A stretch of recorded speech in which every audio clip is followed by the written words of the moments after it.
You're listening to the 4-Phase Cycle Podcast with your hosts, Dr. Alex and Megan of ZESTY Ginger. If you're looking to naturally balance hormones and learn how to work with your body instead of against it, you've definitely come to the right place. As a duo of an integrative MD and a functional diagnostic nutrition practitioner and best friends, we use the 4 phases of the female cycle in combination with functional lab work and mindset practices to transform the lives of the women we work with. We also have a whole lot of fun along the way. If you're new around here, it's best to start with season 1 before jumping around, and plan to roll up your sleeves. Showing up for ourselves and enjoying our lives is what good health is all about. Just a quick reminder though, this information is not intended to diagnose, manage, or treat disease. Always consult with your doctor before making changes.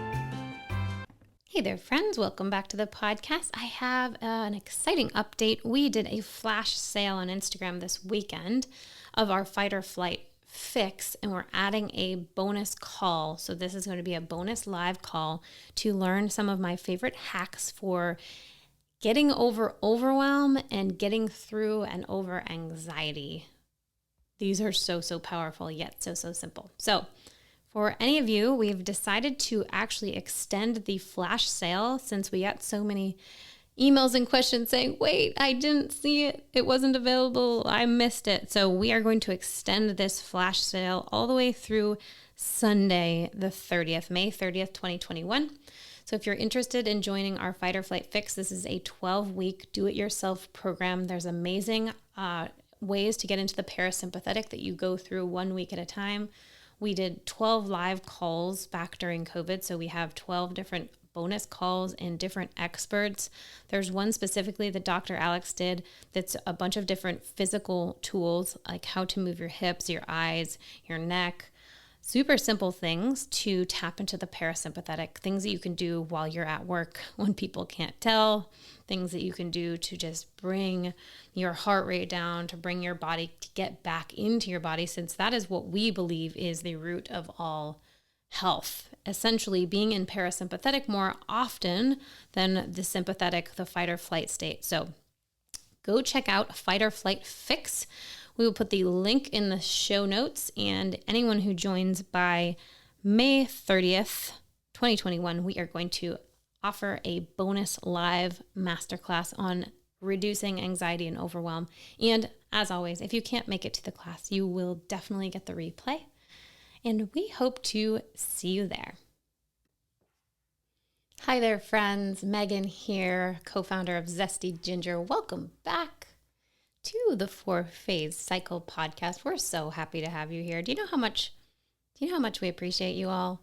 We get the best messages, the best reviews, the best DMs on Instagram from this community. So I just wanted to say thank you up front for that. We love you all and we hear you all. And please always send your feedback.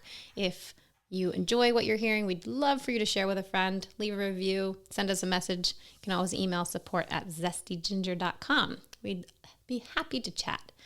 Today, I'd love to talk about the idea that you can't get what you don't ask for. Let's just let that sink in for a minute. You cannot get what you don't ask for. That seems so simple, right? Like, okay, thanks, Megan. Thanks for this huge piece of wisdom. And at the same time, how many times are there things that we want and yet we do not ask for? We don't say it out loud. We don't say it out loud to ourselves. We don't say it out loud to others. We maybe even stop ourselves from thinking it.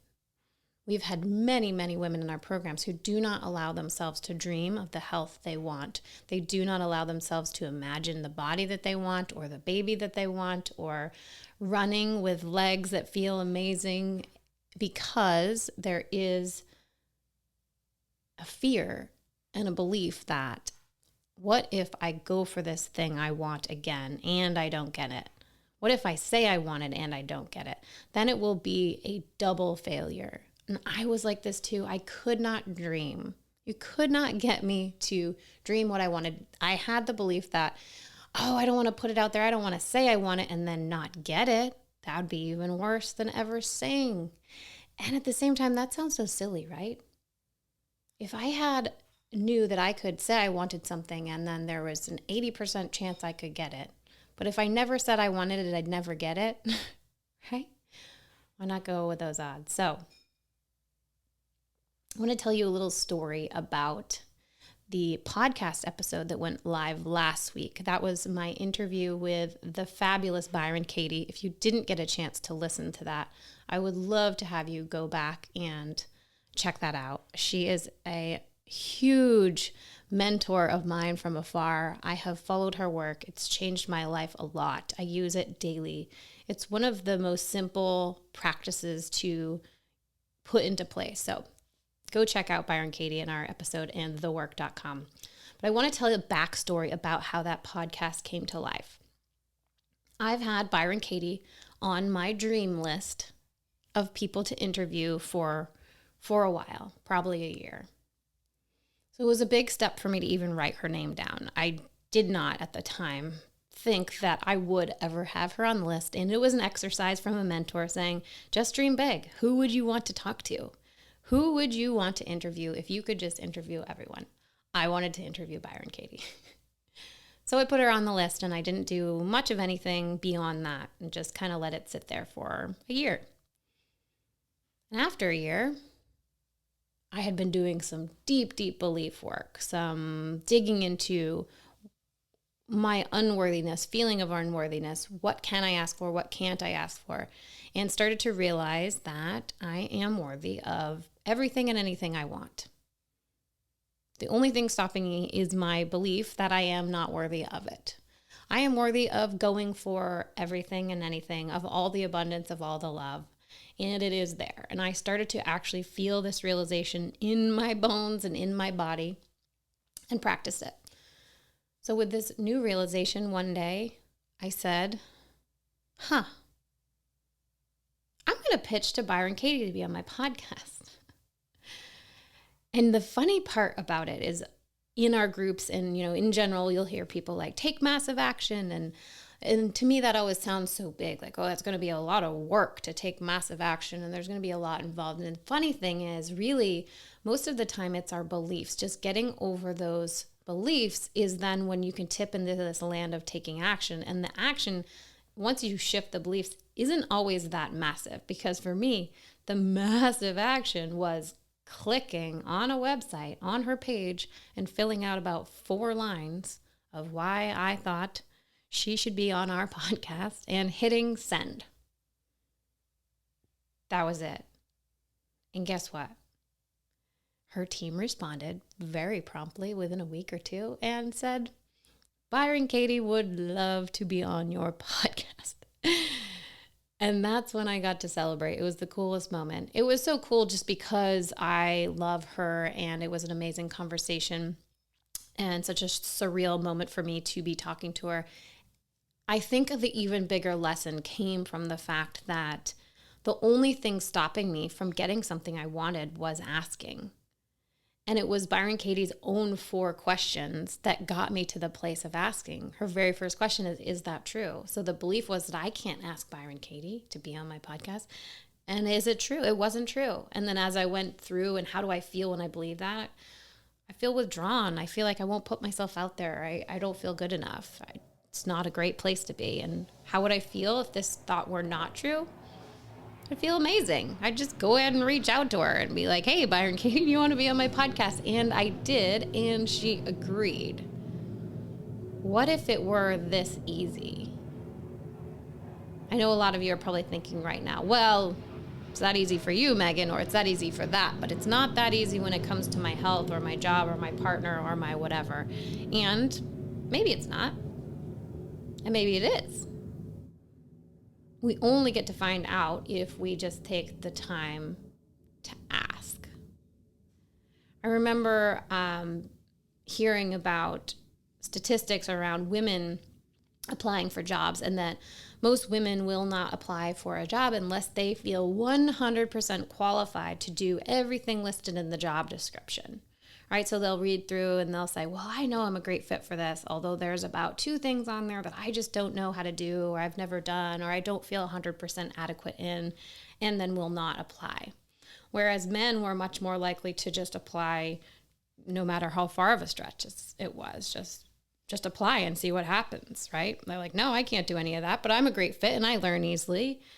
And this difference I found is the difference in whether or not you ask.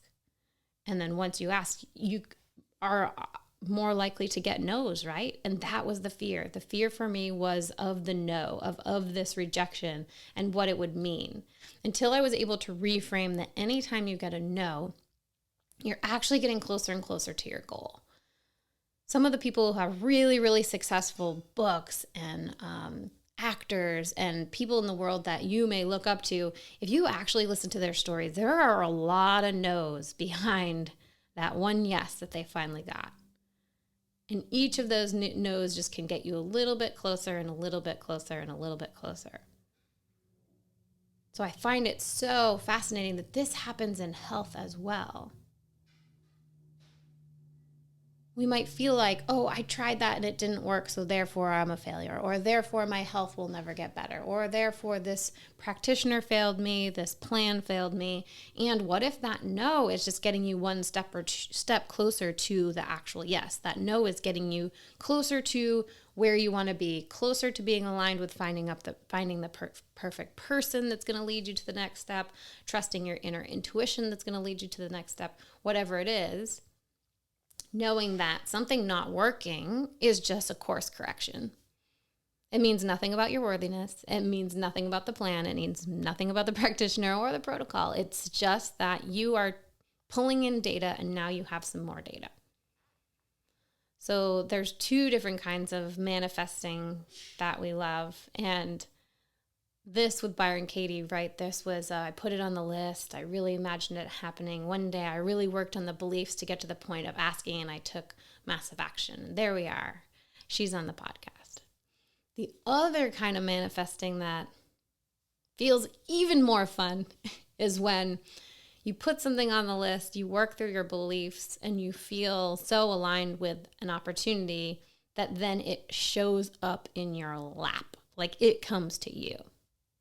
So we had another cool opportunity recorded a few weeks ago, and it's actually going to be live today, where we were asked by James Wedmore's team to be on his podcast. If you don't know him, he's in the business space, and the first person we ever found that really combines the woo, all the woo, the spirituality, the beliefs in abundance, the beliefs in manifestation, how energy flows, how that all plays into building a successful business. So he has the Mind Your Health podcast. If you are any kind of coach or practitioner or entrepreneur, I highly suggest going over there and listening to that today. And also, please send him a message and leave a review how much you loved it, because he said if he gets a lot of great feedback, he will have us back again. And we do have so much more to share. We got to talk about our understanding of what it's like to be a female while operating a business, things that most people aren't considering, men aren't considering, because they don't have this cycle. So we can add that input, and our input on social media and how we manage that, how we use it to our benefit and not let us take us out. So really, really good conversation. Go check that out. So this one day just showed up in our direct messages. It's like, hey, James would like to interview you. And it was just so exciting and so cool, because Dr. Alex back in residency had been listening to his podcast and learning so much, and said, someday I'm going to be on there, because not only are we going to have this amazing business, we are going to work these principles into it, and we are going to do it in a way that we don't burn out. We're going to do it in a way that energetically is giving back to others, giving back to the world, giving back to the earth. We're going to do it in a way that brings people up, versus kind of the pull from everybody, and the idea of scarcity and stealing resources from the earth and just doing it at the expense. We knew we were going to create something that shifted women's health from the ground up, that's not depleting others in the process. And so this full circle moment where we're both getting to talk to James, and we had just such an amazing conversation. It definitely went over an hour. We both could talk. And this was something that came to us. It fell in our lap. It's like things had been so aligned and so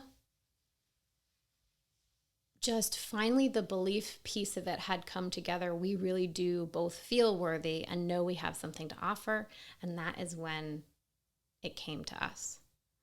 So his program is the Business by Design, which we did a year ago, and we're able to just completely change how we operate, because although we had worked on our beliefs around business, I also still had a belief that I couldn't do systems and that I wasn't an organized person. So since I had that belief, I created a lot of chaos around that, and I didn't do systems and I wasn't organized. So with James' help, we took all of his standard operating procedures and just gave them over to our assistants and just infiltrated and created that into the foundation of our business, so that now we can really keep doing what we love. We can grow. We're starting to have in-person retreats, and we're starting to have a new level of group that is so aligned with us, something that we would not have launched the Health Transformation Accelerator. We probably would have taken another year to create it, make it perfect, to do all the things if we hadn't joined his program and heard about the idea of doing a beta launch where you actually create as you go, and you create with the people who are in there, and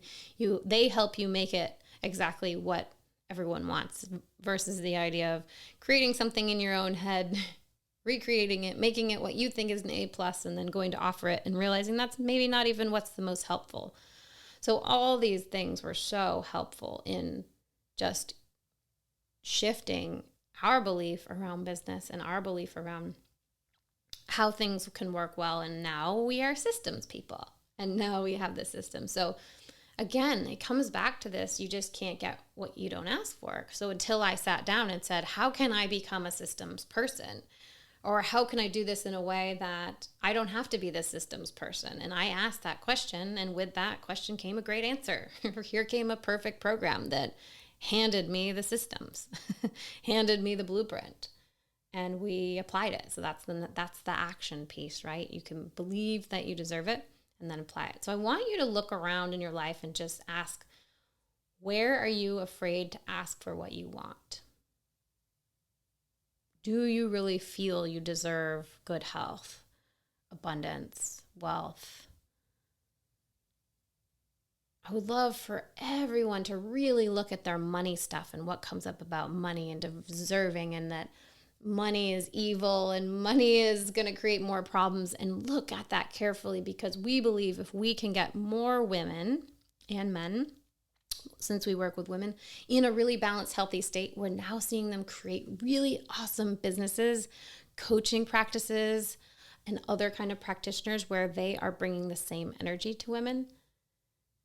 And then they help lots of other people who then bring that energy to their business. So we think that learning that money is just a tool.